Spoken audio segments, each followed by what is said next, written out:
Boa tarde, pessoal. Sejam bem-vindos ao Mine Hub para mais um evento, né? Um evento de grande sucesso que é o MShare, nossa terceira edição de 2026. É um evento que tem sido muito procurado, né? Mais uma vez de casa cheia, né? Um evento que os fornecedores, as mineradoras gostam muito de participar por ter essa oportunidade de apresentar cases, de trazer ideias inovadoras, né? Então é um evento que realmente chama muita atenção, um programa em formato de evento, na verdade. Então se sintam muito à vontade, tá? A gente vai ter vários momentos aqui, alguns cases muito interessantes. Hoje com uma temática específica que é de mineração sustentável.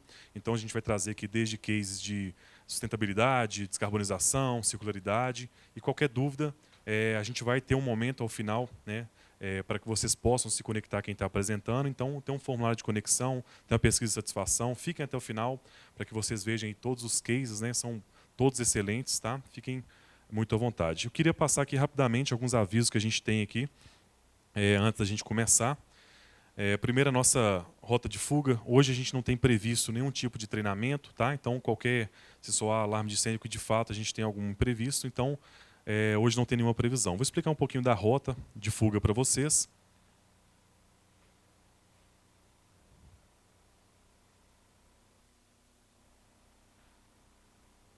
Pessoal, então, dando início à nossa rota de fuga, a gente está aqui no auditório.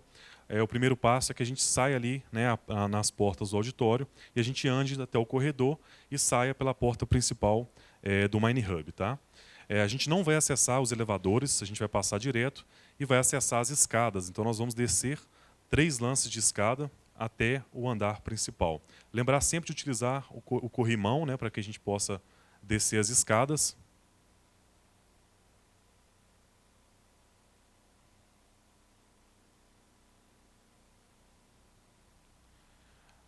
Chegando no primeiro andar, a gente vai cruzar essa porta de vidro e logo após a gente vai virar à direita e o nosso ponto de encontro estará logo acima na esquina da Sergipe com a Getúlio Vargas, tá? Em frente ali ao Rei do Pastel. Então, essa é a nossa rota de fuga, nosso plano, tá? Só para a gente ter esse momento aí de atenção. Ok?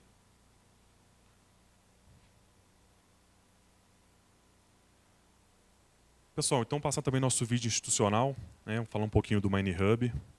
Futuro. Antecipação do amanhã. Força motriz da inovação. Mas inovar não é apenas inventar novas máquinas, é também formar novas pessoas. Pessoas que se incluam na equação da transformação. Por aqui, fomentamos a diversidade para impulsionar a evolução da cultura do setor mineral. Garimpar novos caminhos e fazer um chamado à reconexão de gente, de cientistas, pensadores, trabalhadores. Puxamos uma cadeira na mesa e um lugar de fala nesse debate para pensar uma mineração mais sustentável, inclusiva e responsável. Não pelo ineditismo do que fazemos, e sim porque somos uma comunidade influenciando o futuro do setor, pensando lado a lado com startups e criando ecossistemas de inovação. Afinal, o bem que fazemos sozinhos se faz ainda melhor quando estamos juntos. Este é o nosso chamado para o futuro. Esse é o Mining Hub. Muito bom, pessoal. Então vamos à nossa programação, né? Nós teremos aqui agora a abertura, vou fazer bem rápido, a gente já perdeu um tempinho ali devido ao credenciamento. O primeiro case vai ser da Vale Base Metals, né, que é o fechamento de mina progressivo. Na sequência, KPMG, com avaliação de impactos socioambientais, com a metodologia de valoração. Anglo América, com mapeamento das espécies de flora ameaçada. Anglo Gold, com a captação e gestão de água da chuva. Itaminas, com o projeto Rejeito Zero. Em sequência, a Vale, com a areia sustentável. A gente vai ter aqui um momento de encerramento bem rápido e logo após um happy hour. Então, eu convido vocês a ficarem até o final. No final, a gente tem esse momento de conexão, de conversa que acontece lá fora, onde a gente tem um coquetel esperando por vocês para que a gente possa realmente fazer um network e aproveitar mais o evento. Ok? Pessoal, falando um pouquinho do Mine Hub, né? O que é o Mine Hub? O Mine Hub ele é um elo da cadeia que conecta aí as várias frentes, né, desse setor da mineração. A gente sabe que são diversos players, né, desde mineradoras, fornecedores, startups, ICTs. Então são muitos os players e o Mine Hub tem justamente o objetivo de conectar todos esses players para que a gente induza ali a inovação, né? A gente trabalha aqui dentro com vários programas e eventos, mas o nosso core é de fato os programas e a gente tem várias esteiras que resolvem problemas, desde problemas simples da mineração, comuns a toda mineradora, até mesmo problemas de alta complexidade, desafios realmente maiores, né? Então, o MineHub ele trabalha com toda essa carteira e, para isso, a gente usa muito dessas parcerias com várias startups, com ICTs, com universidades, fornecedores. Então, ele é, de fato, esse elo de ligação para que a gente faça, então, o negócio acontecer. Tá? Muita gente tem dúvida, né? Como é que eu apresento, como é que eu trago, como é que eu participo aqui do MShare. O MShare é um programa muito simples do MineHub. Para quem é associado, pode trazer os cases aqui para que sejam apresentados. É um evento híbrido, né? Então ele acontece aqui presencialmente, também online. Hoje, com certeza, tem muita gente nos assistindo também de casa. O processo é bem simples, a gente passa primeiro por uma submissão de cases. Não precisam ser cases desenvolvidos dentro do MineHub. A gente pode trazer cases externos, né? Nossa ideia é, de fato, compartilhar com todo o setor novidades, projetos de fato interessantes. Então, a gente só pede que esses cases eles sejam, de fato, cases de inovação e não produtos de prateleira. Nossa ideia aqui é trazer novidades do que está acontecendo aí no mundo. Tá? A parte por um processo então de avaliação de um case, da seleção mesmo desses cases e depois a apresentação aqui. Então o processo do MShare é muito simples, né? Lembrando, quem pode trazer os cases são os associados, tanto mineradoras quanto fornecedores, e esse projeto pode ser em conjunto. Pode ser um fornecedor em conjunto com a mineradora, um fornecedor com a startup, um minerador com a startup. A gente não tem nenhum tipo de limitação, ok? Pessoal, só dando mais um brief aqui então sobre o MShare. Essa é a terceira edição, né? Não será a última, a gente ainda tem mais uma ou duas até o fim do ano. Fiquem à vontade para participar, né? A gente gosta muito, a gente já recebeu só nesse ano mais de 100 cases, né? Então estamos num processo até de seleção de fato do que vem ou não participar, porque são muitas as demandas. A gente está nesse formato temático que tem funcionado muito bem e a gente provavelmente vai continuar até o final do ano, ok? Pessoal, então vamos dando início aqui. O primeiro projeto, o primeiro case, perdão, fechamento de mina progressivo. Vou convidar a Gabriela, engenheiro florestal da Vale Base Metals. Uma salva de palmas, por favor.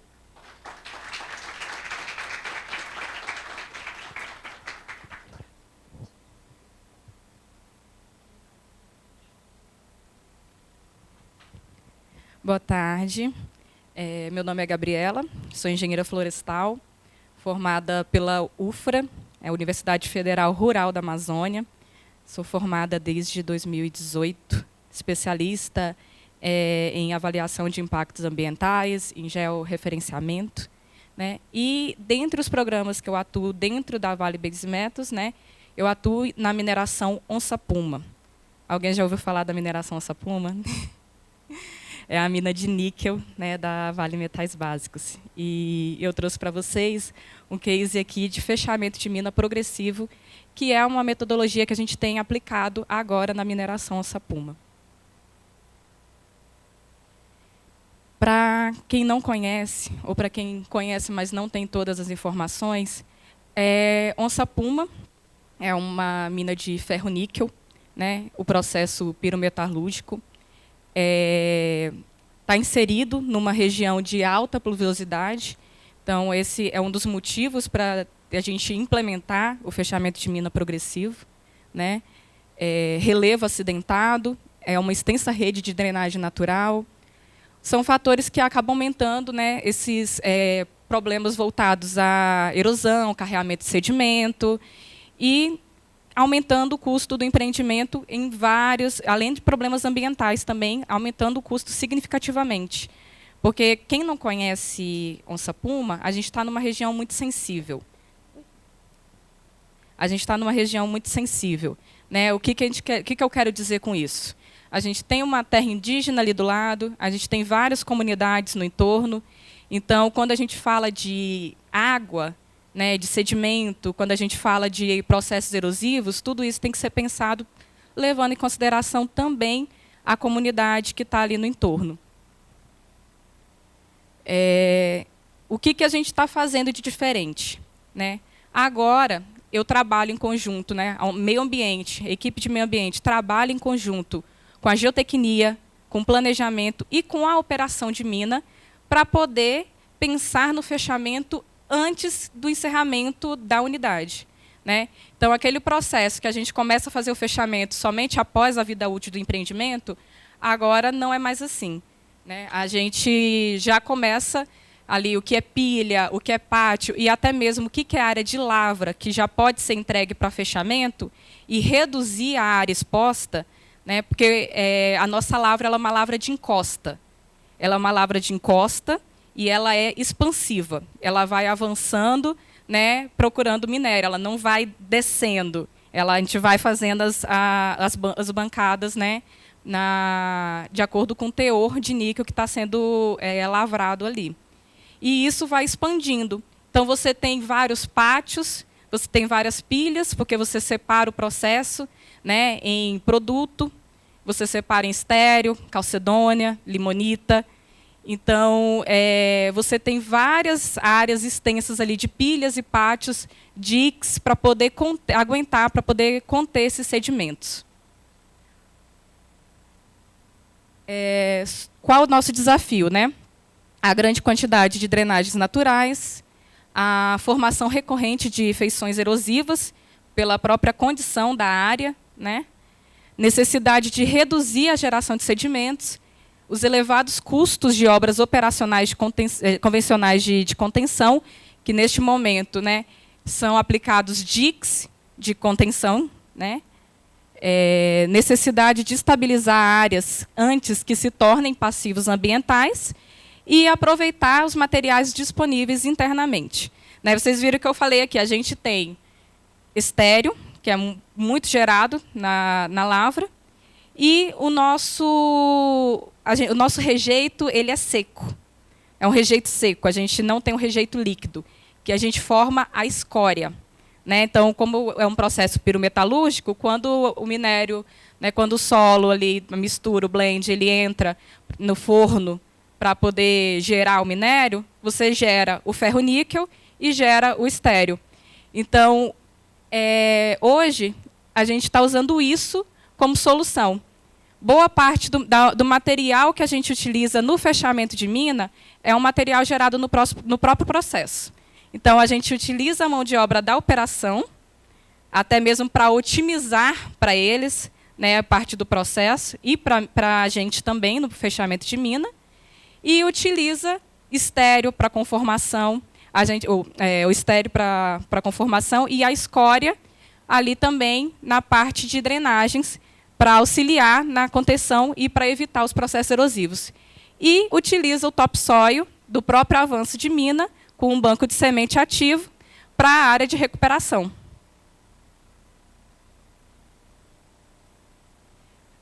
O fechamento de mina progressivo em Onça Puma começou em 2022. Né? A Onça Puma começou a operar em 2008, e em 2022 já começamos as obras de fechamento de mina progressivo. Né? Então, a gente já utiliza esse material que eu trouxe para vocês para a estabilização da área e a recuperação. Dessa forma, como é que funciona? A gente tem uma economia circular aplicada na mineração, o uso do topsoil imediato. A gente fez o teste em 2 cenários. Tá? A gente utilizou um topsoil tirado direto da supressão e levado já para a área de fechamento, para a área de recuperação, sem usar nenhum tipo de semeio, de semeadura, de plantio, somente topsoil. E a gente também fez o teste de um topsoil de estoque, né, de áreas que tinham sido suprimidas antes, e fez o plantio, usou adubação, plantio. A área que a gente usou o topsoil, precisou fazer semeio, plantio, até hoje a gente precisa dar manutenção e não apresentou ainda um resultado satisfatório.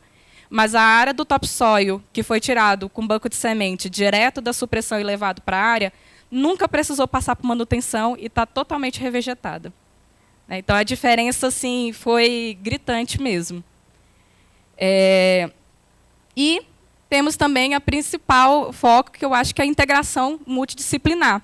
Eu trouxe aqui para vocês. Eu não estou sozinha nesse processo. Todo esse processo é feito junto com a operação de mina, tanto da execução de supressão, quanto da própria operação mesmo, que utiliza os seus equipamentos para fazer a conformação, para fazer o saneamento de bloco, para levar o material, para arrumar a drenagem. Né? O planejamento, que já a gente está começando, esse é um dos pontos de melhoria que a gente está trazendo, que é começar a incluir no planejamento esse fluxo. Então, quando o planejamento de lavra ele vai desenhar o plano de lavra anual dele, né, o anual, mensal, semanal, a gente já vai prevendo para onde esse material vai e de uma forma de otimizar isso. E a geotecnia, que também trabalha junto comigo para que a gente consiga manter e garantir a estabilidade dessas áreas com os materiais que a gente tem. Então, eles vão verificar a granulometria, a formação do material para verificar onde que ele é mais aplicado e qual a forma que vai otimizar ele, né? Como resultado, de 2022 para cá, nos projetos de fechamento de mina, a gente já teve uma economia de 14 milhões, mais de 14 milhões, do processo de fechamento, do que estava previsto e do que foi executado. Já foi utilizado 27.750 metros cúbicos de topsoil das áreas de supressão, 500 metros cúbicos de escória, isso só nas áreas de fechamento de mina. A escória está sendo utilizada para vários outros processos também. Mais de 1.000 metros de drenagem estabilizada, né? 18,5 hectares de fechamento de mina, e isso já concluído, e mais 16,7 que estão em andamento do ano passado para esse ano, né? 95% do material utilizado é gerado na operação, tirando alguns poucos pontos que a gente acaba tendo que fazer uma concretagem ali de drenagem. E 75% é a utilização de equipamentos e operação interna. Então, tradicionalmente, né, que eu trouxe aqui o comum, o que era realizado até hoje, era a gente espera, né, quando você pega o plano de fechamento de mina das unidades, o desenho é esse. A gente espera chegar no fim da vida útil do empreendimento e aí começa as atividades de fechamento de mina.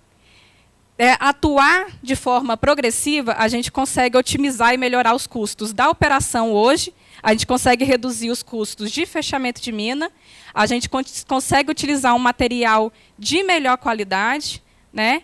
E você consegue operacionalizar e tornar sustentável o próprio processo, né? E é uma estratégia, a gente trouxe isso para a Onça Puma, considerando a drenagem e o relevo. Mas isso também pode ser aplicado, até porque outras mineradoras com certeza vão ter cenários semelhantes, mas ele também não se limita a isso, né?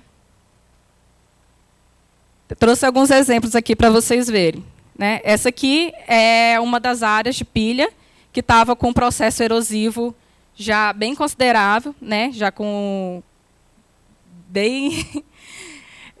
em 2023, a gente fez o fechamento de mina dela, estabilizou. Quando vocês olham aqui, é escória, tá? Foi conformado com estéreo e o topsoil foi levado direto da supressão. Essa foto eu tirei ali de 2026, eu tirei um pouco antes de vir. Nunca foi feita manutenção na área, tá? Nunca precisamos fazer plantio, semente ou manutenção na área. E, então, assim, a gente tem o topsoil utilizado com banco de sementes, né? Ele garante que a regeneração natural seja acelerada, ela acontece de forma mais rápida, tem maior aderência ao ecossistema local, a gente já traz ali espécies que vão germinar, que já são nativas da região e com maior aderência à realidade da região, redução da necessidade de plantio e também acaba tendo redução da manutenção, o que é um custo também que a gente reduz a longo prazo. Preservação da qualidade biológica do solo, controle mais eficiente das erosões e garante a economia circular. E é isso. Obrigada.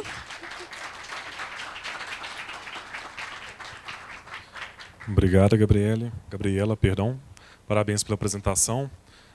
Pessoal, dando sequência aqui, então, à nossa agenda de hoje. A ideia é que a gente tenha, tá, como eu já disse, os formulários de conexão. Os próximos aqui a gente já vai deixar o QR Code para vocês lerem e se conectar com quem apresentou, tá bom? Dando sequência ao nosso próximo case, avaliação de impactos com metodologia de valoração. O Inter, por favor, uma salva de palmas, pessoal.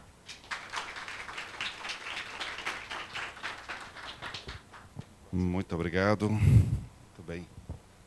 Deixa eu ver se eu consigo pilotar isso aqui. Pessoal, boa tarde. Estou com a voz um pouco rouca hoje, espero que não atrapalhe aqui a apresentação. Nós vamos falar um pouco sobre a avaliação de impacto, né? E para falar desse assunto, eu gosto de começar com uma pergunta, que, assim, na verdade, nossa reação natural é responder, né? Quando alguém te pergunta assim, papel ou plástico, qual que é melhor? A reação natural é falar papel, né? Papel costuma ser ali, pelo menos quando a gente fala, está colocando um produto mais sustentável, ele sempre está embrulhado no papel e não no plástico.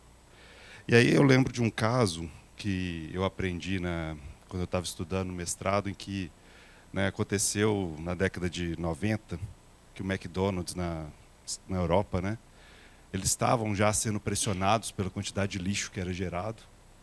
E aí, né, todos os sanduíches embrulhados em plástico e tudo mais. E eles falaram, tá bom, vamos então mudar para o papel, né? E aí resolveram, fizeram toda suprimentos, logística, prepararam a parte de comunicação, tudo para poder embrulhar os sanduíches no papel. Assim que eles lançaram a campanha, veio uma reportagem, um cientista em rede nacional falando assim, olha, na verdade papel é mais pesado. E para transportar esse tanto de papel, está emitindo mais carbono. E para produzir o papel, está usando mais água. Né? E eles ficaram assim, poxa, a gente está tentando fazer o nosso melhor. E o nosso melhor aqui está sendo escrutinizado de todos os lados. Né? O que a gente faz? Eu gosto desse caso, embora ele não seja de mineração, ele traz um pouco dos desafios que a gente tem. Né? Eu acho que em todos os setores a gente tem um desejo de fazer o melhor. Né? E muitas vezes a gente se depara com esses dilemas. Afinal de contas, qual que vai ser realmente a melhor solução? Né? E a gente fez... Desculpa. Né, assim, vendo esses desafios, né, como é que isso realmente reduz o nosso impacto? Será que não vai ter um impacto maior? Né, como é que eu consigo comparar? Como é que eu comparo realmente os diferentes impactos nesse ciclo de vida? Né? Eu acho que essa última pergunta aqui ela é principal. Né? Se a gente solucionar esse problema, a gente não está criando um novo. Né? E como que a gente soluciona isso? Como que a gente propõe uma avaliação desses impactos e um cálculo mais quantitativo? Né? Primeiro, a gente precisa identificar. A gente precisa mapear, né, quais são os principais impactos positivos e negativos de uma solução. Eu trouxe aqui um exemplo de que a gente fez né, na reutilização de um subproduto da mineração, a gente fez esse mapeamento. Né? Eu vou passar aqui o conceito e depois entrar um pouco em alguns exemplos, tá, de como que a gente aplica isso. Então, assim, se eu estou fazendo uma reciclagem de resíduos, estou utilizando energia renovável, esses são impactos positivos, de certa forma. Né? Ao mesmo tempo, se eu tenho emissão de gás de efeito estufa, tem algum tipo de poluição, algum esgotamento de recursos naturais, eu vou medir isso de forma negativa. Né? Primeiro, eu preciso identificar, preciso saber quais são esses meus impactos em termos aí sociais, ambientais e econômicos, de fato. E depois eu preciso quantificá-los. Né? E ao quantificá-los, eu posso usar uma base monetária, ou posso usar uma outra base quantitativa, mas em geral a gente gosta de falar em dinheiros, né? É mais fácil, assim, acho que todo mundo entende. E a gente pode então plotar e ver realmente, olha, se eu tenho, pegando aqui uma empresa hipotética, que eu tenho meu lucro líquido, que é um valor já, né, internalizado, já colocado ali no bolso, e eu vejo tudo aquilo que é externalizado, que não vem para o valor da empresa, mas vai para a sociedade, vai para o planeta, eu posso falar assim, olha, eu estou gerando valor com meus empregos, pagando impostos, ao mesmo tempo, se eu tiver algum caso de evasão de impostos ou suborno, eu vou subtrair esse valor. Eu estou melhorando a saúde das pessoas, promovendo a educação com os treinamentos internos, melhorando a capacitação, a produtividade, mas, eventualmente, eu estou também minando direitos dos trabalhadores de associação, por exemplo. Então, isso reduz. E eu crio uma ponte que vai me trazer o que a gente chama aqui de true earnings, né? A ideia é de trazer um valor real, né? O quanto realmente está movimentando essa atividade. Tá? Então, dessa maneira, a gente consegue visualizar as minhas externalidades e avaliar realmente, poxa, qual que foi o impacto real, ou qual será o impacto real desse projeto. Tá? E como que a gente faz isso, né? Como que a gente calcula isso? Não sei se vocês já ouviram falar da teoria da mudança, né? É a metodologia aqui que a gente usa muito para avaliar impactos sociais, principalmente, mas também ambientais, em que a gente calcula, olha, quanto está sendo colocado de insumos, né? Quanto que eu estou gastando ali em investimento nesse projeto, quanto que está sendo quantificado mesmo, né? De recursos, pessoas, tempo. O que eu estou fazendo? Minhas atividades, minhas métricas de output. O que eu estou gerando enquanto produto e o que está sendo de resultado, os impactos. Normalmente a gente termina a teoria da mudança aqui, né? O que a gente propõe, né? O que a gente faz para poder comparar? A gente traz o valor desses impactos. Como é que a gente consegue colocar um preço? Né? Um preço numa vida, um preço numa tonelada de carbono, preço num litro de água. Vai depender. Vai depender de onde você está falando isso, de qual atividade, de qual contexto, né? E a gente precisa, para isso, né, de muitos dados.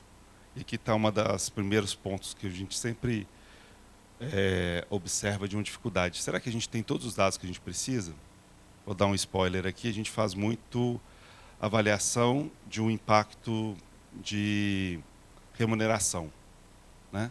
O político gosta muito de falar assim, gerei tantos empregos, né, aumentou a renda, tem todos esses proxies, né, de geração de emprego direto, indireto. Tá, e eu tenho dados reais se o que eu estou remunerando a pessoa realmente é acima do que ela, né, do que é digno, do que é um salário digno. Eu preciso ter dados para isso, eu preciso saber. Não é o salário mínimo, é o salário digno que a gente precisa dar. Né? A parte de biodiversidade, eu sei realmente se aquela espécie que está sendo, né, perdida naquele ambiente, é uma espécie endêmica, quanto que ela vale realmente para o mundo. Então, essa falta de dados ela é um dos principais limitadores.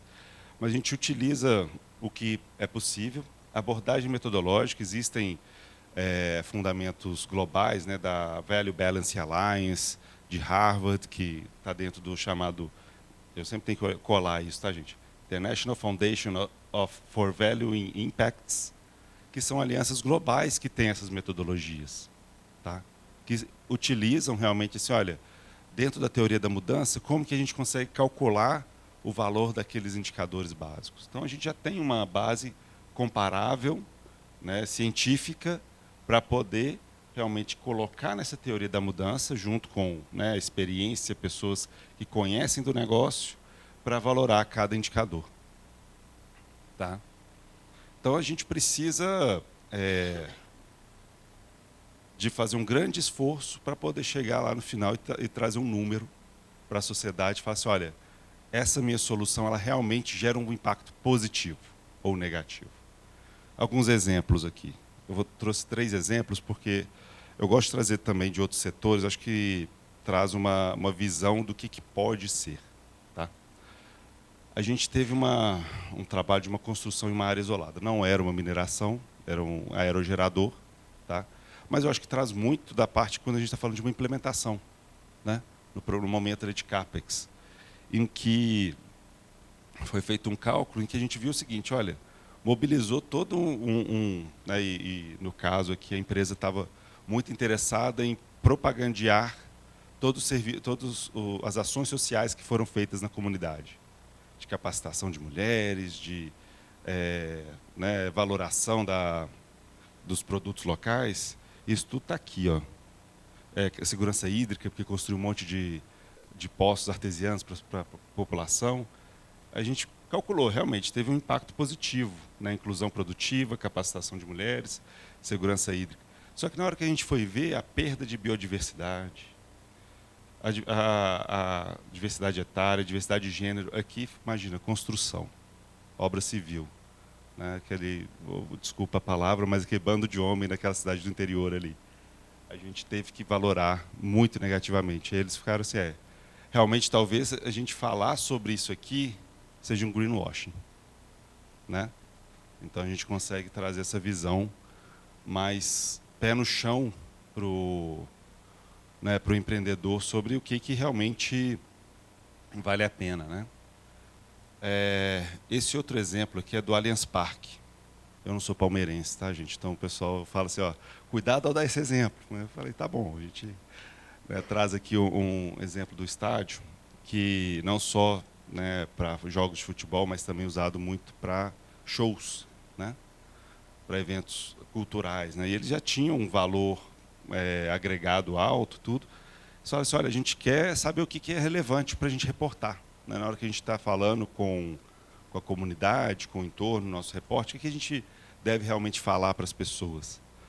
A gente mediu lá então com eles emissões de carbono, resíduos, consumo de água, trabalho forçado, que, pasmem, né, para a indústria de shows e grandes eventos, isso é um problema, né? Não sei se já viram, mas tem casos de escravidão moderna em eventos, é algo que acho que qualquer setor precisa prestar atenção.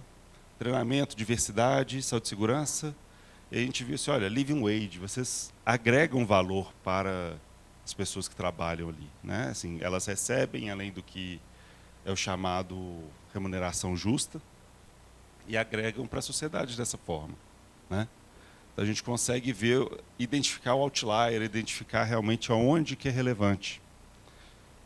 E aí o último exemplo, que esse aqui é de mineração, em que, né, a mineradora queria, e aí aqui eu vou realmente poupar o nome aqui para não trazer muita exposição, mas queria explorar um subproduto da mineração, né, um produto ali a partir do rejeito, em que a gente não tinha muitos dados, tá? Infelizmente a gente não conseguiu gerar muita informação por falta de dados, mas a gente falou assim, olha, tá, você já consegue agregar valor, internalizar, porque você está gerando um produto útil para a sociedade, né, no valor de 76 milhões. A gente viu que tem um living wage ali que você está remunerando não muito bem, mas acima da região. Só que é o seguinte, para distribuir esse produto seu, você está emitindo para caramba. Imagina, um produto de relativo baixo valor agregado, sendo transportado por caminhão a diesel por uma distância de 500 quilômetros. Então, assim, cara, está emitindo muito. Isso precisa considerar na conta, né? A redução na barragem de rejeito seria mínima, não seria algo realmente relevante, para um impacto ambiental que talvez não valesse a pena, né? E aí fala assim, olha, vamos pensar em soluções, né? Aqui não é o fim do mundo, a gente não está querendo falar assim, olha, não faça isso. A gente está falando o seguinte, olha, tem como a gente pensar em alternativas, será que não dá para transportar isso via ferrovia? Não dá para usar numa região mais próxima? Será que esse produto não poderia ser, né, utilizado localmente? E aí como que, né, essa mensuração se deu, né? Esse exemplo é bom que, nesse caso, que ele é curto, né? Então, na hora que a gente valoriza o carbono, não é uma tonelada de crédito de carbono, tá? É o valor que a emissão tem para a sociedade. Tem todo um cálculo lá realmente complexo de falar o seguinte, olha, esse carbono ele, né, pode, dentro do contexto das mudanças climáticas, pode impactar a vida das pessoas e perder valor para a sociedade em X dólares, né? Da mesma maneira, living wage é um comparativo, né, com remuneração justa de cada local, e o valor agregado bruto é realmente o que se agrega.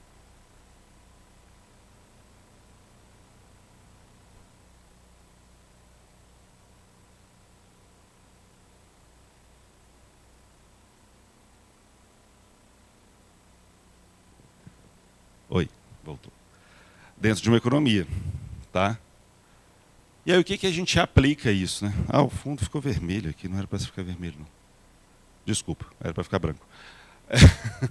A gente vê que, assim, dependendo do nível, né, do estágio em que é utilizado isso, pode ser desde avaliação de programas de responsabilidade social, uma gestão de desempenho, avaliação do próprio CAPEX, né? Se eu estou incorporando se ESG é um tema sério para a empresa e as minhas avaliações de CAPEX passam por avaliação do que realmente eu gero para a sociedade, não apenas para o investidor, isso ajuda a incorporar ali dentro, né?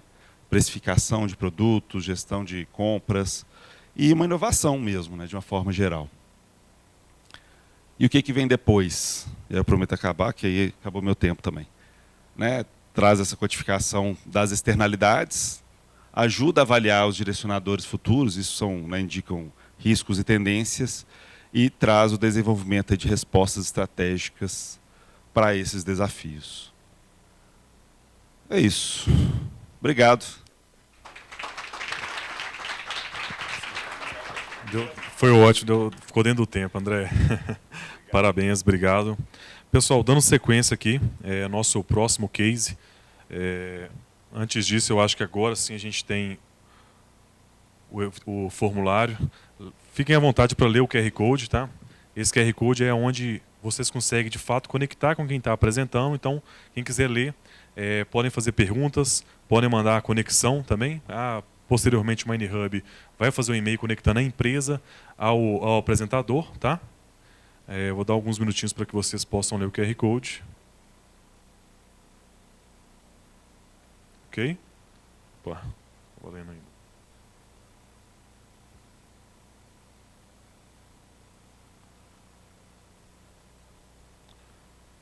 Ok? Pessoal, depois a gente vai ter o QR Code novo, eu volto para vocês, tá? Dando sequência aqui, então, mapeamento de espécies de flora ameaçadas de extinção é o nosso próximo case. Vou convidar o Arthur França, que é analista de meio ambiente na Anglo American. Uma salva de palmas, por favor.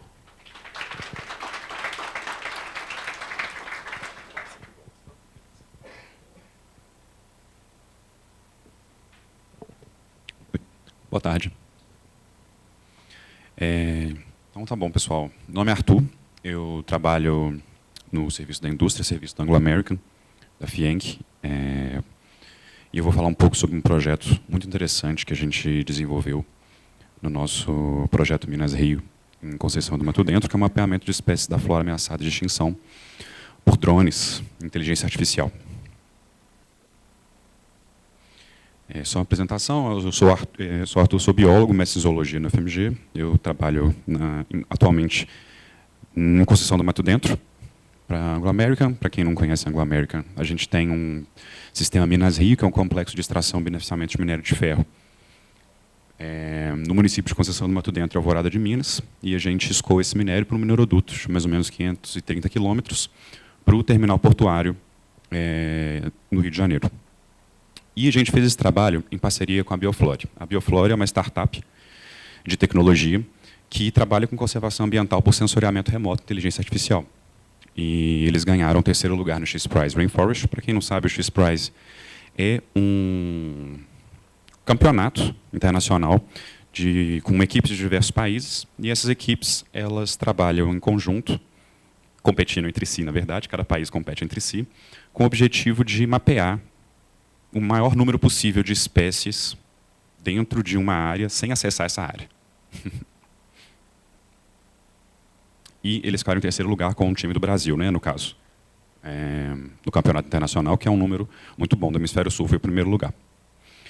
Sobre o case, né, a gente sempre tem um desafio, que é o monitoramento convencional de espécies de flora, para quem sabe, para quem está habituado com esse tipo de serviço, né, ele é um trabalho muito custoso, tanto em custo operacional quanto em risco operacional, porque são campos difíceis, são áreas remotas, de difícil acesso, áreas com longos períodos de tempo. Às vezes é difícil você chegar nos lugares para você conseguir entender qual que é a diversidade daquele lugar, enfim. Por diversos motivos, né, que a gente precisa fazer esse tipo de monitoramento. E essas áreas normalmente têm um outro problema, que a localização dos indivíduos costuma ter um erro. Quando a gente faz a identificação, a marcação de indivíduos de vegetação, de espécies de planta, com GPS convencionais, a gente costuma poder ter uma variação de 3 a 10 metros de erro, que pode gerar um problema também, dependendo da precisão da área que a gente está trabalhando. Isso pode dificultar decisões diversas, pode restringir atendimento ao condicionante ambiental, enfim. E essa solução é uma integração de drones simples. Não são nenhum drone diferente daqueles que a gente está acostumado a ver. Com inteligência artificial e uma validação posterior por especialistas botânicos. É importante a gente ressaltar que esse tipo de inovação que a gente trouxe não exclui a necessidade de um especialista para poder identificar de uma maneira automatizada e muito mais ágil espécies ameaçadas de extinção em áreas muito grandes, que é o nosso caso. A cobertura ela passa de amostral a censitária com localização centimétrica de cada indivíduo, porque a gente consegue ter uma imagem associada com a localização geográfica de coordenada pelo drone. Além de a gente ter uma coisa muito importante, que é evidência auditável para esse tipo de dado, que é uma coisa que nem sempre é possível quando a gente está trabalhando com inventários de metodologia tradicional. A gente fez um projeto piloto no ano de 2026, com 2 campanhas de campo, em Conceição do Mato Dentro, em que a gente tentou aplicar esse tipo de inventário para espécies ameaçadas. São realizados voos de drones padronizados, né? Você não precisa ficar controlando o drone, ele vai e faz o voo sozinho, que registram ortomosaicos, né? E imagens proximais da vegetação, dependendo do tipo de vegetação que a gente está analisando. Lá na nossa área, a gente tem um mosaico de áreas de Mata Atlântica, com vegetação muito densa, e a gente também tem muito campo rupestre, com vegetação com espécies muito pequenas. Então, foi desenvolvida uma metodologia específica para a área de campo rupestre, onde tem essas plantas muito pequenas, que são voos proximais. O drone se aproxima muito próximo da área e vai tirando fotos. E vai gerando esse ortomosaico, e depois ele georreferencia esses dados. Então, a gente consegue ter todo esse banco de imagens em uma plataforma, e nessa plataforma, a copa das árvores, o formato das plantas, ele vai ser identificado a partir do conjunto de imagens que vão sendo abastecidos para o sistema de inteligência artificial.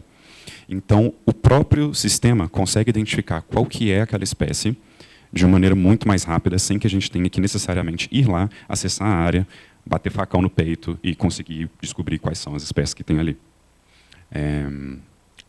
Ele foi validado em campo, a gente teve resultados muito bons. E a gente está tentando integrar ele a projetos de licenciamento e monitoramento de estudos futuros que a gente vem desenvolvendo. O mais interessante é destaque a inovação, né? A inteligência artificial ela não substitui o especialista, porque todas as identificações feitas por inteligência artificial são depois validadas por um especialista sentado no computador. Não necessariamente em campo e coletando amostras de todas as espécies que precisam ser identificadas. E, por conta disso, a gente consegue auditar, que eu acho que é uma das informações mais interessantes sobre isso. Aqui um pouco dos resultados que a gente teve. Em 16 dias de campo, a gente, com 3 pessoas, a gente conseguiu sobrevoar 1.000 hectares. Nesses 1.000 hectares, a gente conseguiu analisar 274.000 copas de árvores. O sistema conseguiu identificar 94 espécies a nível específico, e mais de 200 espécies que não foram identificadas a nível específico, porque nem sempre é possível, né? Dessas, a gente conseguiu identificar pelo sistema e explicar para o sistema como identificar essas espécies, 10 espécies de relevância. É uma área muito crítica, né? A gente sabe que a gente está no espinhaço. Para a gente poder cobrir essa área e fazer um tipo de análise dessa, a gente precisaria de 160 dias de campo. A gente gastou 16. Em comparação com métodos tradicionais. Então, a gente teve uma redução de 90% dos dias de campo dispendidos por uma área de tamanho semelhante. A gente teve uma redução de custo de entre 50% e 73% por hectare, considerando o esforço tradicional para esse tipo de serviço. A gente teve mais de 90% na acurácia de identificação das espécies verificadas depois pelo sistema. Essa acurácia ela foi maior em ambientes florestais. A gente teve 95%, 97% de acurácia de precisão na identificação. E um pouco menor nas áreas de campo rupestre, porque a metodologia de voo proximal ainda é nova e a gente tem espécies muito parecidas, muito pequenas. Uma informação interessante é que a gente conseguiu identificar 446 indivíduos de uma espécie muito curiosa, que é a Mislaurus concessionensis. É uma espécie criticamente ameaçada, ela foi descrita em 2022, e ela é endêmica do município de Conceição do Mato Dentro. Não tem nenhum outro registro fora de Conceição, e a gente ter conseguido esse quantitativo tão grande, tão expressivo, confirmado depois por especialista, é uma informação muito valiosa para a conservação e para os esforços de compensação ambiental também, que são exigências diversas, dependendo do tipo de licenciamento, monitoramento que a gente está trabalhando. E uma coisa que é muito importante, a gente teve 85% de redução de exposição ao risco, considerando o tempo de campo e o esforço dos profissionais que estão realizando essa atividade. Então, além da redução de custos, né, a gente tem um primeiro mapeamento censitário para a distribuição de espécies ameaçadas, realizado na nossa região. Isso já foi realizado em outros países, mas no Brasil é inovação. Para a gestão ambiental, é uma ferramenta muito valiosa. A gente consegue definir e localizar hotspot de biodiversidade e conservação. Então, se a gente precisa definir uma área para compensação de lei de Mata Atlântica, por exemplo, a gente consegue verificar se uma área tem uma quantidade tal de espécies tais que podem ser muito relevantes na hora de fazer o convencimento para um órgão ambiental, por exemplo, que essa informação é de extrema relevância. A gente tem uma precisão, aquela área de relevância, no caso, a gente tem uma precisão muito maior na avaliação de impacto e caracterização das áreas que vão ser utilizadas, inclusive para áreas de menor relevância ambiental. E a gente consegue identificar matrizes para coleta de sementes e apoio à produção de mudas para sistemas de viveiro, no que diz respeito àqueles empreendimentos que possuem viveiro para fazer restauração, que é o nosso caso, que a gente tem uma demanda por produção de mudas muito alta. Tem espécies que, para projeto de licenciamento, pode chegar a 200, 300 mil mudas de uma espécie. Então, conseguir identificar onde tem matrizes para coleta de sementes é muito relevante. Esse projeto foi desenvolvido pela Anglo American, pela Bioflore, pela FIENG e pelos especialistas botânicos que fizeram a verificação. Impactos positivos, né? A gente consegue, em alguns casos, substituir, em outros casos, complementar os métodos de levantamento pontuais e amostrais para o monitoramento contínuo, porque a gente consegue fazer um mapeamento geral da área. Espacialmente explícito e escalável, o que, né, amplia consideravelmente a capacidade de conhecer e monitorar a flora de interesse em áreas de mineração, não só de mineração. A gente tem uma eficiência muito maior na tomada de decisões, porque os mapas eles facilitam que a gente consiga identificar essas áreas prioritárias e áreas de conservação, né, tanto de conservação quanto para compensação, orientando a implantação e as expansões, né, e apoiando os programas de compensação, resgate, coleta de semente, de mudas, enfim. A gente tem um modelo de monitoramento novo que não necessariamente vai atender a todos os requisitos solicitados por todos os termos de referência que a gente trabalha, mas ele consegue, provavelmente, substituir de uma maneira muito mais eficaz aquilo que a gente já vem fazendo da maneira tradicional e custosa há muito tempo. Porque, uma vez que os modelos são treinados, a cada novo ciclo de monitoramento, o modelo já aprendeu a identificar diversas espécies de planta. Então, o tempo vai ficando cada vez menos expressivo do que aquele tempo que a gente estava acostumado a fazer. E a gente tem potencial de transformação, porque a gente consegue aplicar em contextos e biomas muito diversos. Na gestão da biodiversidade, no atendimento a exigências condicionantes ambientais e compromissos internacionais de natureza positiva também, não necessariamente vinculados ao cumprimento de condicionantes ambientais dos órgãos que estão licenciando ou que licenciaram os empreendimentos que a gente está operando. Aqui os contatos de todo mundo associado com esse projeto, tá? E o contato da Bioflore também, que é a empresa que fez esse projeto com a gente, que fornece esse tipo de serviço. Eles ficam aqui em Belo Horizonte. Vou deixar um tempinho aí, caso alguém queira registrar. E é isso. Obrigado.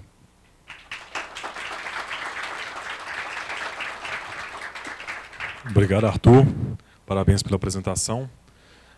Pessoal, dando sequência então às nossas apresentações, vamos ao nosso próximo case. Gostaria de convidar a Priscila e o Henrique Moura, que vão apresentar a captação e gestão de água de chuva para a sustentabilidade do CEA. Tá? Eles são especialistas do patrimônio cultural e ambiental na Anglo Gold. Uma salva de palmas, por favor.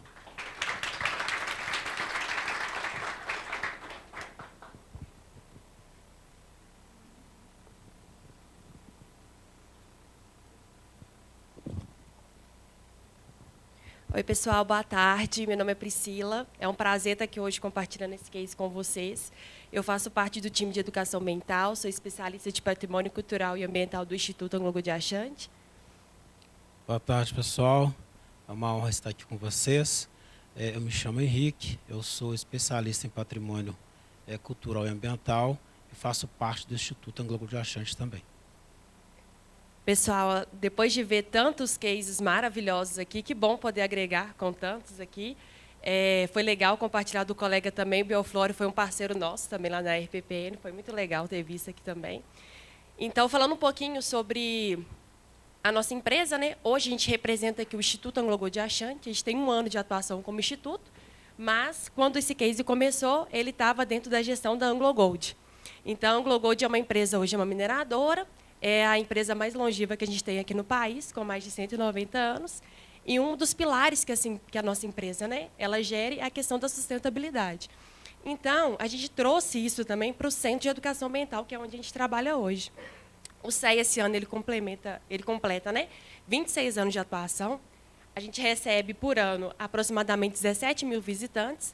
E, desde 2020, né, Henrique, a gente começou com o trabalho de começar a trabalhar a sustentabilidade na prática. De que forma que a gente poderia fazer isso? Então, a gente sentou com o nosso time e nós pensamos, vamos começar a trazer a sustentabilidade de uma forma com que as pessoas consigam ver todo esse trabalho que a gente fala, né? Fica na fala para também a gente conseguir trazer isso para a prática. E aí a gente foi juntando tudo que a gente tinha lá, e aí veio a questão da gente trabalhar com a redução de água. Então, o Centro de Educação Ambiental hoje ele tem 147 hectares, então tem a área da reserva e também a gente tem a nossa área, que a gente tem um paisagismo, e também a área que os visitantes utilizam. Então, aí que veio o nosso desafio. Contamos com a parceira Probiomas na época, que é uma empresa socioambiental, hoje ela fica em Sabará. Então, além desse case, ela é uma parceira nossa em várias atividades que a gente faz de educação ambiental. E aí o desafio era a gente fazer com que o CEA, além da gente falar sobre educação ambiental, ele se tornasse uma ilha de tecnologias e inovações para que a empresa possa ver a gente como exemplo e levar e aplicar nas operações também. E aí a gente pensou nessa solução, trabalhando dentro das ODS, né? E o benefício disso era a gente trazer essa otimização da gestão hídrica para o CEA. E, com isso, a empresa vê a gente, né, como boa prática e conseguir aplicar nas operações. Então, vamos falar um pouco sobre da parte mais operacional do case. Qual que é a concepção? Como, né, captarmos aí a água de chuva para reutilização, no caso do consumo do Centro de Educação Ambiental. Então, saímos da concepção ali de captação de água de chuva até o reuso. Como que funciona? Capta a água de chuva, nós já tínhamos um reservatório de aproximadamente 350 mil litros. Então, capta aí em cada parte onde tem o imóvel, isso é captado pelas calhas e é direcionado diretamente para esse controle, onde está essa caixa maior de 333 mil litros de água. A partir daí, ela é bombeada para um local mais alto e ela desce por gravidade. Então, ela, né, não tem esse consumo também de energia para só na hora que ela sobe por causa do bombeamento. A parte dela desce para o consumo, nós utilizamos ela na limpeza, né, da limpeza geral, e também nós utilizamos na descarga de banheiro. Nós não utilizamos ela, por exemplo, para pia, para lavar a mão, porque seria um outro projeto, você precisa fazer o tratamento dela prévio. Então, ou seja, utilizar na descarga de banheiro, utilizar também no paisagismo, né? Então, tem esse ponto também, ligado à internet das coisas. Então, esse sistema ele é monitorado 24 horas em tempo real pela internet. Então, está ligado com a questão da ODS 6 e a redução aí, aproximadamente de 70% aí do custo, né, de consumo de água. Aí os principais resultados, isso é de 2025, 333 mil litros de água que foi, ou seja, consumido na nossa área. Desses 333 metros cúbicos, 100 metros cúbicos foi, no caso, aí, né, captação, ou seja, consumo de Copasa, que equivale a 30%. E 70% desse valor do sistema de captação aí veio do sistema de reuso da água, que equivale a 232 metros cúbicos de água. Economizando aí aproximadamente aí 175%, né, no valor da conta de água, no caso pago, que seria da Copasa, fornecedora. E a colaboração, né, e parceria, todo desafio você não consegue sozinho, você precisa de pessoas, né, outras áreas também para estar te auxiliando. Então, tem a questão das startups que participaram com a gente, a parceria, que foi vinculada em questão à internet, das coisas. A empresa que foi junto com a Probiomas, ela é daqui de Belo Horizonte, chama Seu Consumo. Eles trabalham com monitoramento em tempo real. Tem a questão da parte da automação. E da Anglo Gold, nós tivemos a participação da área de meio ambiente, hidrologia, infraestrutura, o pessoal também da área de TI. Então, essa foi a validação desse projeto. O impacto positivo no setor. Então, aproximadamente entre 60% a 70% da redução do custo, né, de valores mesmo, em real. Tem a questão da conservação de água, porque nós deixamos de utilizar água nova no sistema, né? Tem a questão também aí do acompanhamento via monitoramento internet. Esse monitoramento ele vai me indicar se, por exemplo, tiver um vazamento, aonde que está esse vazamento, ele está próximo ali do hidrômetro, ele vai também monitorar a entrada e a saída de água de todo o sistema que a gente utiliza, reuso de água de chuva. E tem também o espaço que nós utilizamos essa prática, esse sistema, para também mostrar para os visitantes, mostrar também para parceiros nossos também. Ali é uma imagem, né, do sensor ali de nível de água. A parte onde que eu falei que fica, nós temos uma caixa lá, um reservatório de 333 a 350 mil metros cúbicos que ele consegue reservar. Tem também o hidrômetro, que é colocar, hoje nós temos 4 hidrômetros, que é ligado diretamente à internet, onde que é feito o monitoramento, né? Então, em tempo real, a gente consegue ver o consumo, se tem algum tipo de vazamento. Então, a partir disso, com a internet das coisas, com o reuso de água, a gente tem feito um trabalho de sustentabilidade contínua no Centro de Educação Ambiental.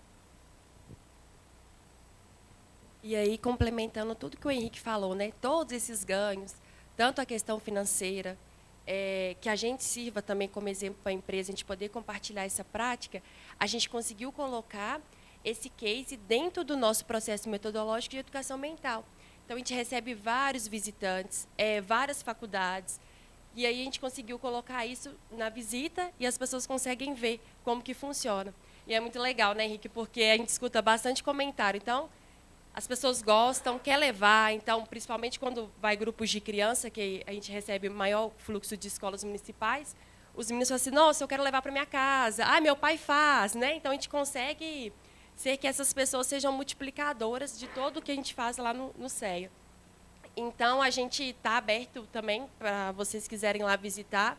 Além do case da captação de água de chuva, a gente tem outras coisas dentro do nosso circuito da sustentabilidade que a gente faz. E vai ser um prazer receber vocês lá no CEA, viu? A gente está aqui à disposição. Muito obrigada. Obrigado, pessoal. Muito obrigado. Pessoal, parabéns pela apresentação.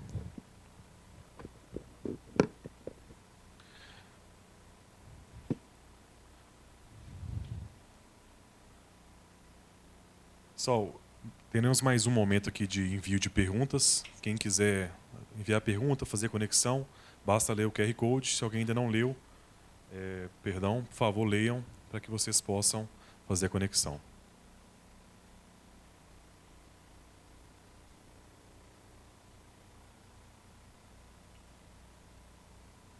Só mais um minutinho.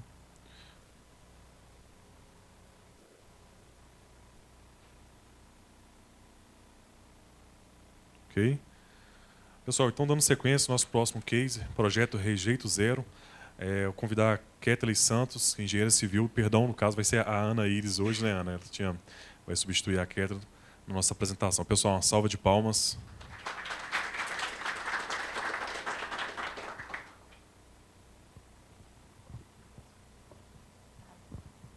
Boa tarde, pessoal, tudo bem?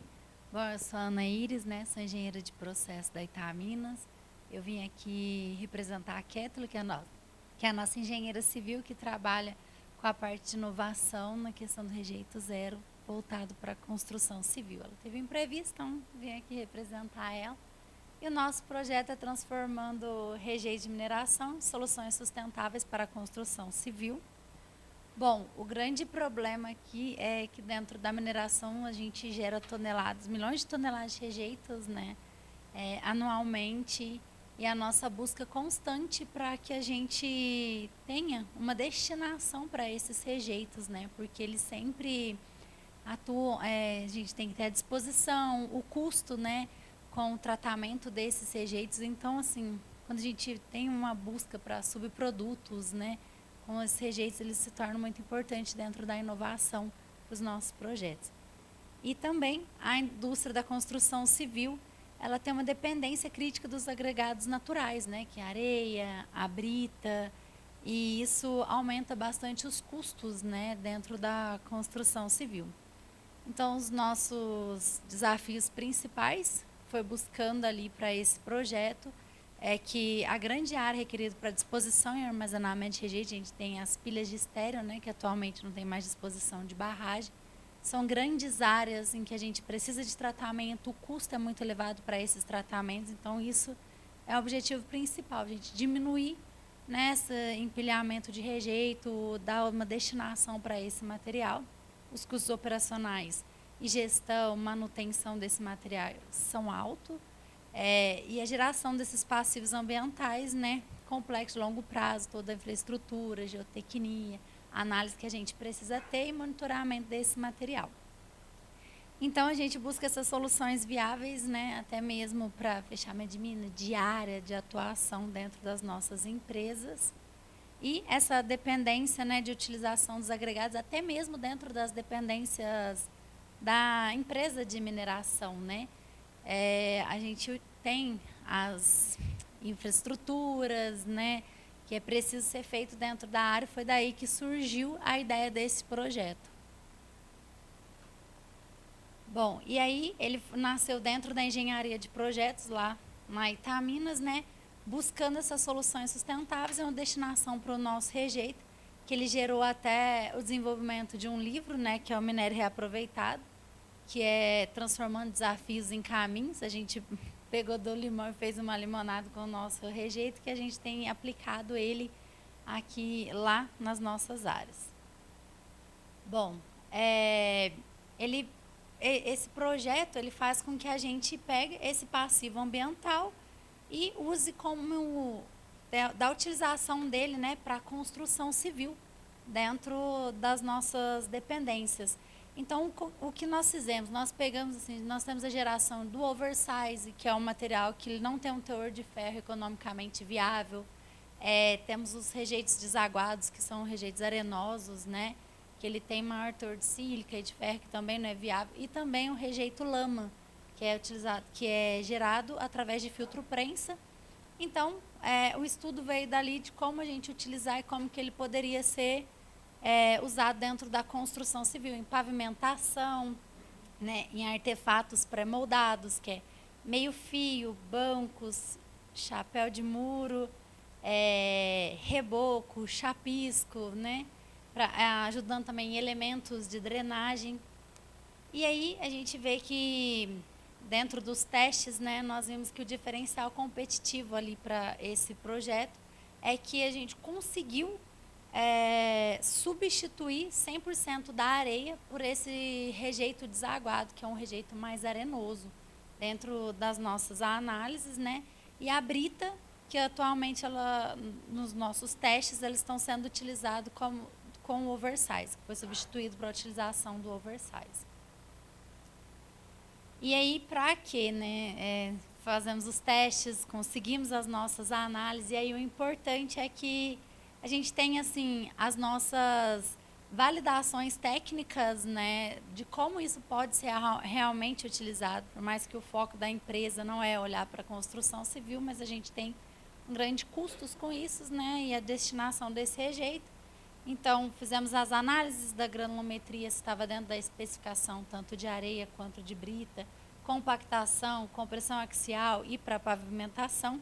E todos esses resultados a gente teve como positivo, né? E quando a gente olha para a validação da resistência mecânica, né, a gente vê que o FCK de 15, né, para 28 dias, todos os FCK, 15, 20, 25, eles foram validados com resultado positivo dentro do esperado, né, para que a gente possa ser utilizado com a resistência estrutural ali na construção civil. E o de 28 dias está em torno de 25 MPa, que é a nossa existência, que está em análise ainda. E com isso, né, a gente teve a aplicação desses produtos reais num projeto que nós temos dentro da Itaminas, que é Fachada Viva. E aí os produtos foram na pavimentação, utilizando para construção para realização de passeios, né? O meio-fio, chapéu de muro, bancos, conseguimos realizar bancos para nosso parque, para a cidade, né? Até mesmo para as dependências da Itaminas, o contrapiso e o chapisco e o reboco. Ai, não tem.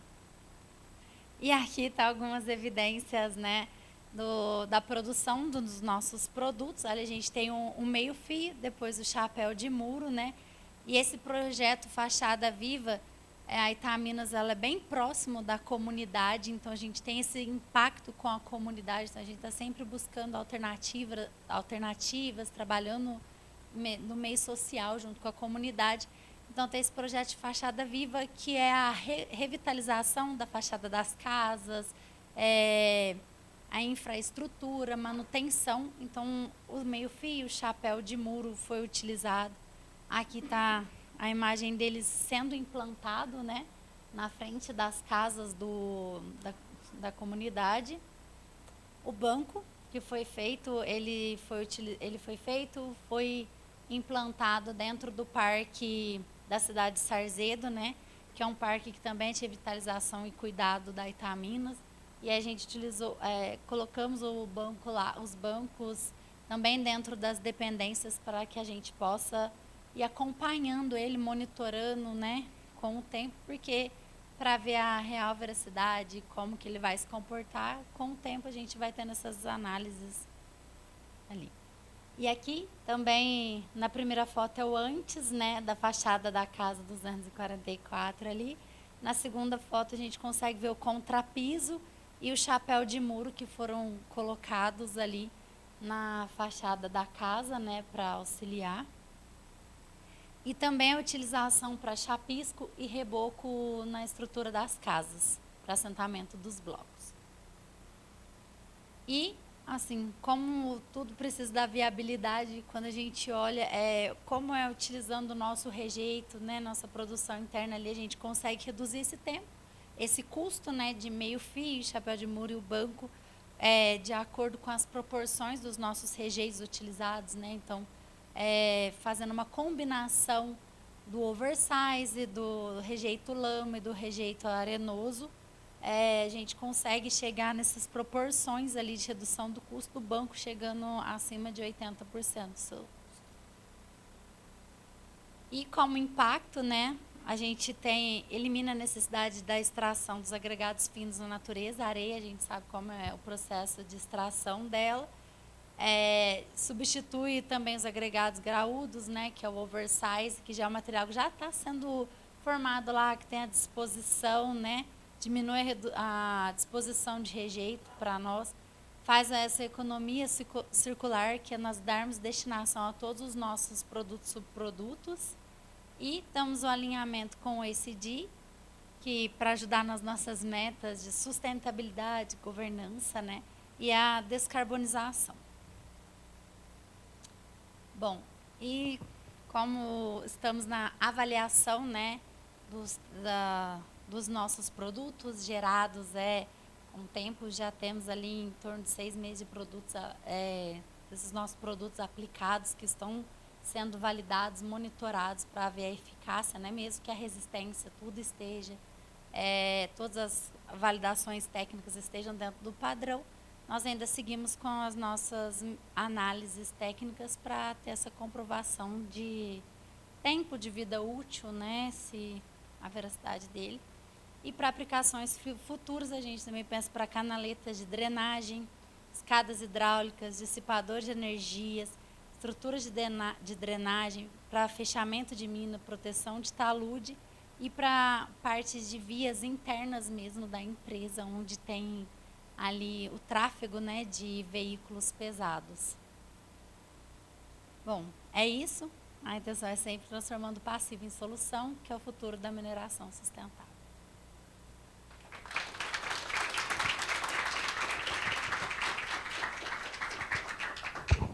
Obrigado, Ana.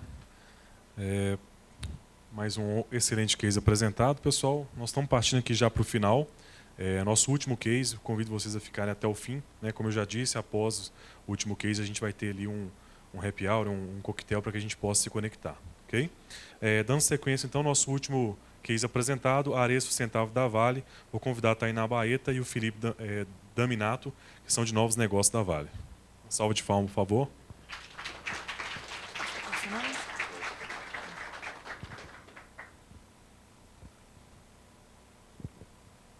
E aí, pessoal? Boa tarde, pessoal. Boa tarde.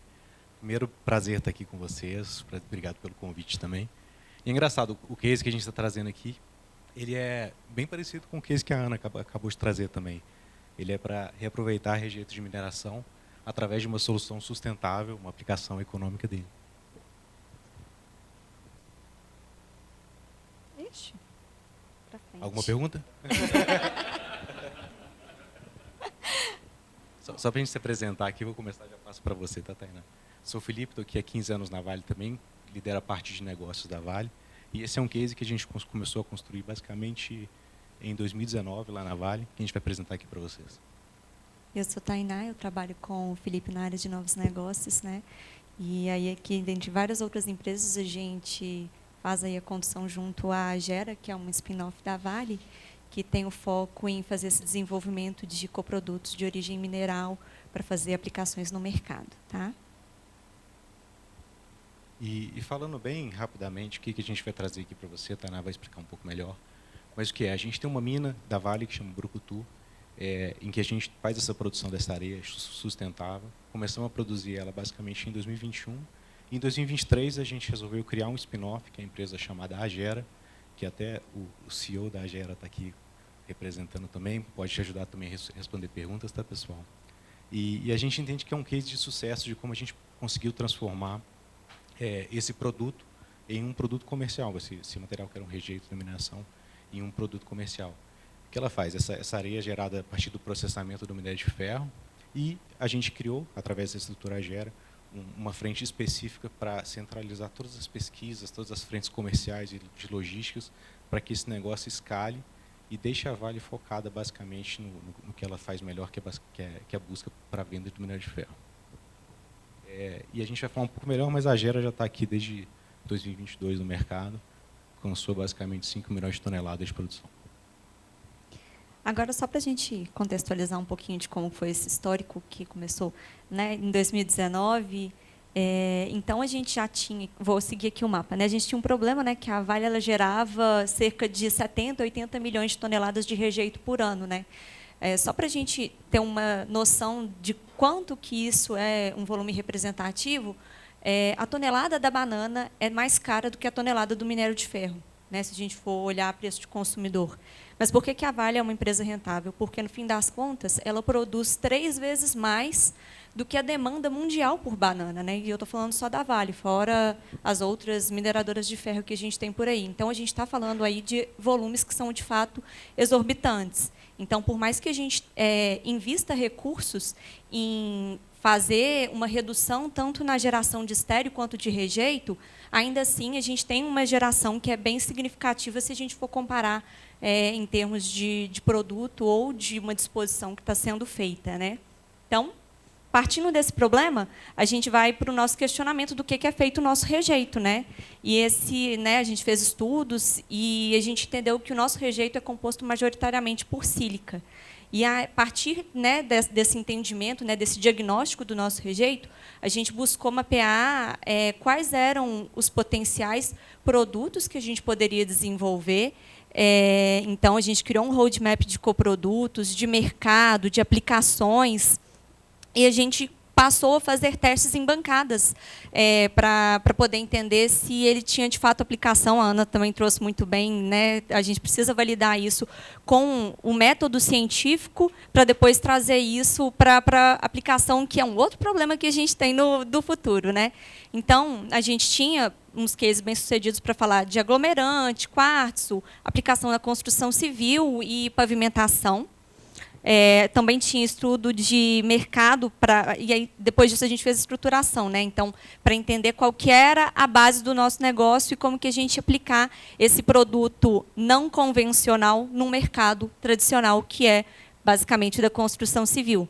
Então, a partir da estruturação dessa base de negócio, a gente tinha que fazer a construção de um pátio para distribuição, parceria com fornecedor, com empresa de logística para poder fazer essas entregas, testar isso a nível de escala de P&D, em planta piloto, fazer teste de bancada, para depois levar isso para os nossos clientes que também fizeram teste do material, né? E quando eu falo nossos clientes, eu estou falando em nome da Agera, tá, pessoal?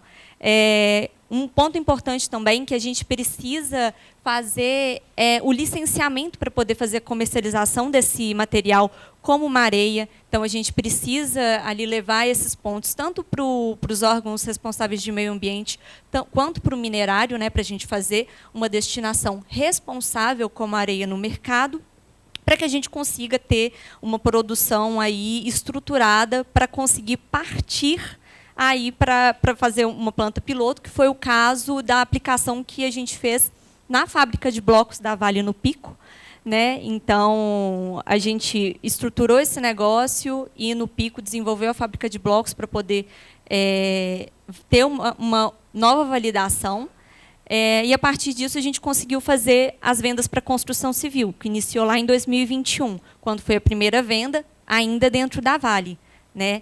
Depois disso, fizemos parcerias com a universidade. E, no ano de 2023, a gente fez o spin-off da Agera, né, que é a empresa que hoje é responsável principalmente por desenvolver novas pesquisas de desenvolvimento e alavancar tanto a logística quanto o comercial da areia, já que essa não é expertise da Vale, né? E, a partir disso, a gente também, né, a Agera desenvolveu aí outras aplicações, né, estudo para estéreo, para outras aplicações de rejeito, também como brita, e por aí vai.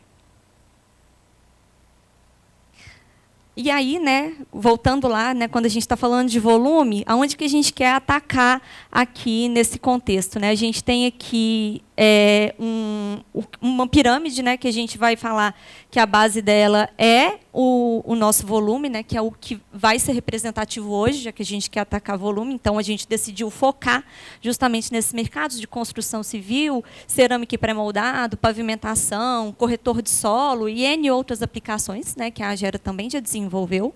Aqui no meio, né, que a gente não tem tanto volume e já tem um pouco mais de valor agregado, né, a gente está falando de aplicações industriais, que é a sílica, aglomerante, propante e para fundição de vidro.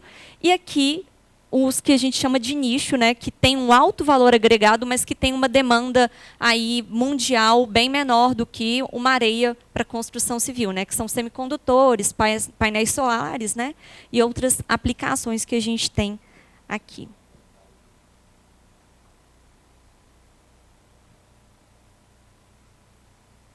Só um comentário rápido aqui. Esses são frentes que a gente continua estudando dentro da Vale.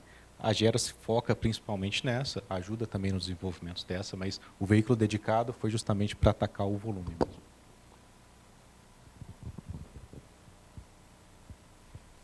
Aqui, opa, deu uma desformatada. Com os principais resultados, eu queria convidar o Fábio Duarte, que é o CEO da Agera, para ele apresentar aqui o que a gente já teve de materialização, para falar um pouquinho para a gente. Por favor, Fábio.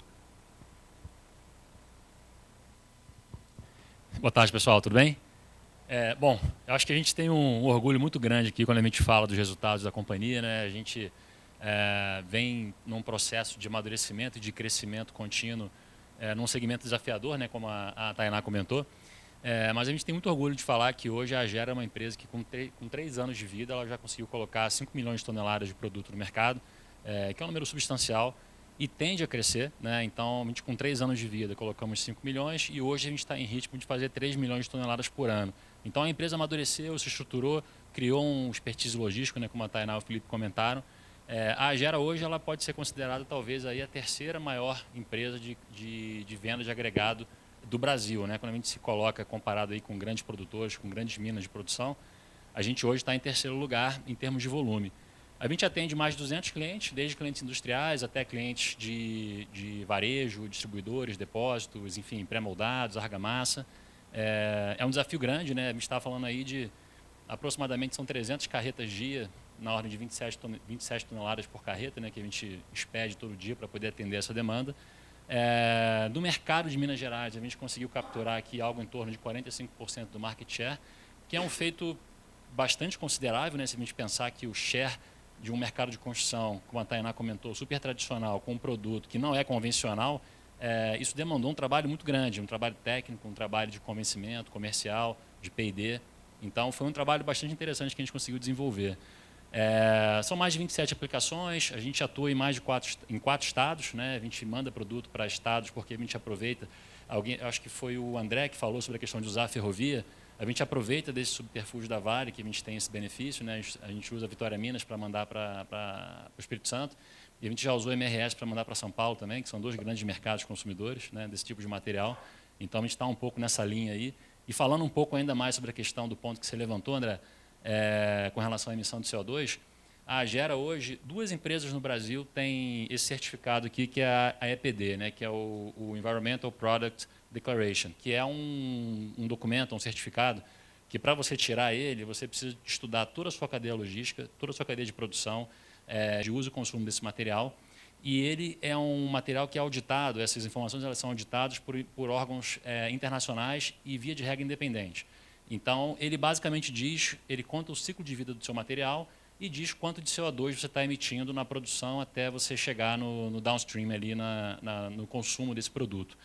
E no Brasil, 2 empresas apenas têm essa ficha no segmento de agregados, né? Uma delas é a Jundu, que é uma empresa de São Paulo, que é uma JV entre a Sangoban e a Cibelco.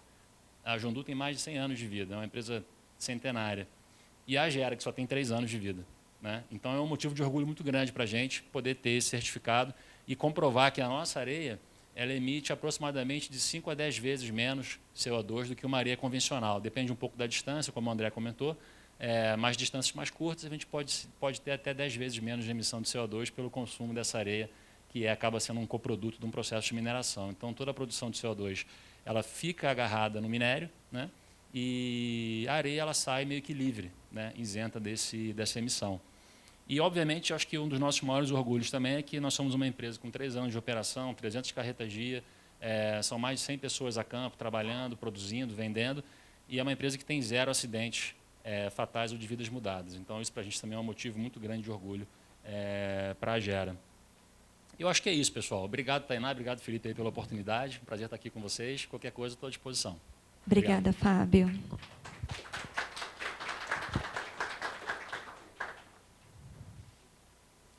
Agora, trazendo um pouquinho dos impactos no setor, né? Então, primeiro trazendo um pouco para o âmbito de recurso, né?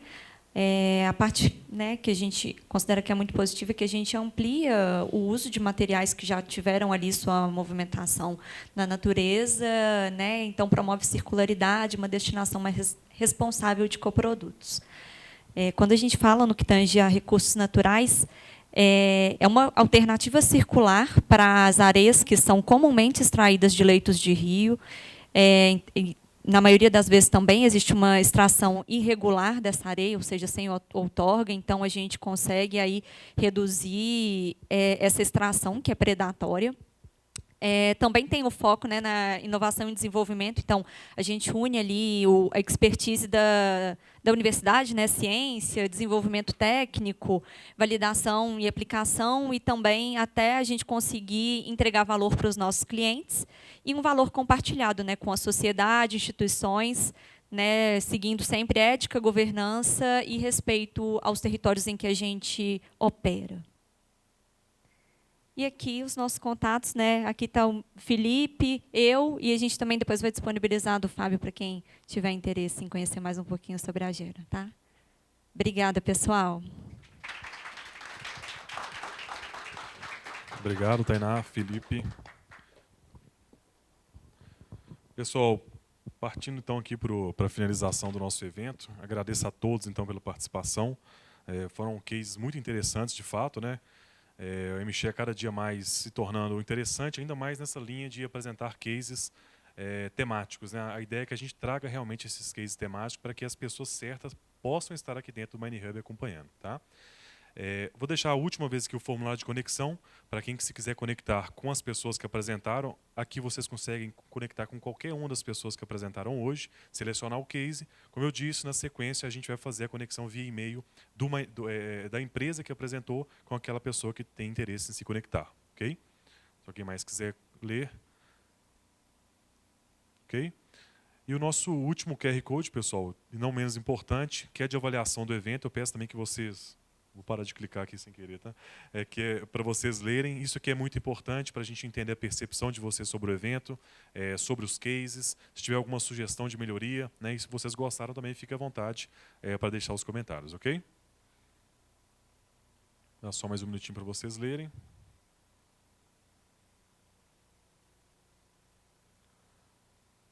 Ok? Pessoal, então é isso. Finalizamos mais um MShare. Eu agradeço vocês. Lá fora vai ter um coquetel esperando vocês, né? Fiquem à vontade para o usuário. Já a gente vai estar lá, todo mundo junto conversando. Eu peço que os apresentadores, né, os panelistas, venham até aqui na frente para que a gente tire uma foto, né, que vai para a rede social. Os demais estão liberados, ok?